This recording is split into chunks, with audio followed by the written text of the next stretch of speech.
ప్రజాపాలన ప్రగతి ప్రణాళిక 99 రోజుల కార్యాచరణలో భాగంగా గోపాల్పేట మండలం జయన్న తిరుమలాపూర్ గ్రామంలో గ్రామ సభ నిర్వహించారు। ఈ కార్యక్రమానికి రాష్ట్ర ప్రణాళిక సంఘం ఉపాధ్యక్షులు జిల్లెల చిన్నారెడ్డి, జిల్లా కలెక్టర్ ఆదర్శ సురభి ముఖ్య అతిథులుగా హాజరయ్యారు। కార్యక్రమం ప్రారంభానికి ముందు గ్రామ పంచాయతీ కార్యదర్శి రాష్ట్ర ముఖ్యమంత్రి రేవంత్ రెడ్డి అందించిన సందేశాన్ని గ్రామ ప్రజలకు వినిపించారు। ఈ సందర్భంగా చిన్నారెడ్డి మాట్లాడుతూ అర్హులైన పేదలందరికీ సంక్షేమ పథకాల లబ్ధి చేకూర్చి అభివృద్ధి ఫలాలను అందించడం ప్రజా ప్రభుత్వ లక్ష్యమని తెలిపారు।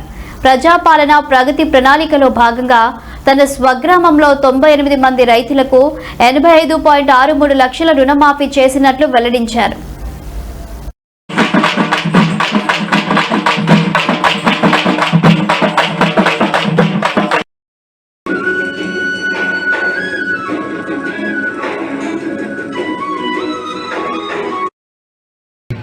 అదందరం మనం గుర్తించి కొంతమందికి ఇంకా సర్పంచ్ గారు కూడా తెలియజేశారు। 9 మందికి ఇంకా ఇందిరమ్మ ఇల్లు కావాలి, కొన్ని సీసీ డ్రైనేజ్లు కావాలి।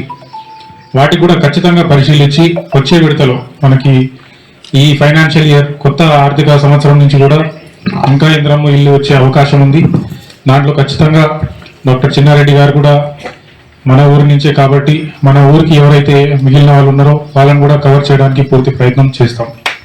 ఈ సభలో పాల్గొని గ్రామంలో ఉండేటువంటి పరిస్థితిని గమనించి మళ్ళా కొత్తగా ఏం కావాలి అని మీ నుంచి తెలుసుకొని అదే ప్రణాళిక రచించుకొని గౌరవ కలెక్టర్ గారి ముందు పెట్టి వారి పరిధిలో ఉంటే వారు తప్పకుండా ఇస్తారు, వారి పరిధిలో లేకపోతే రాష్ట్ర ప్రభుత్వానికి నివేదించి వాటిని తెప్పించుకోవడం జరుగుతుంది అనేటువంటి మాట కూడా నేను సవినీయంగా మనం చేస్తున్నాను।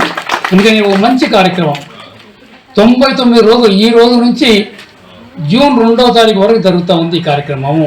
జూన్ 2వ తారీఖు వరకు ఎందుకంటే జూన్ 2 నాడే మనకు తెలంగాణ రాష్ట్రం ఏర్పడ్డది 2014లో అనేటువంటి మాట నేను మనం చేస్తున్నాను। అంటే దాదాపు ప్రభుత్వ పరిపాలన గాడిలో పడుతుంది అనేటువంటి మాట నేను మనం చేస్తున్నాను। అదే సుపరిపాలన దాన్ని అంటారు।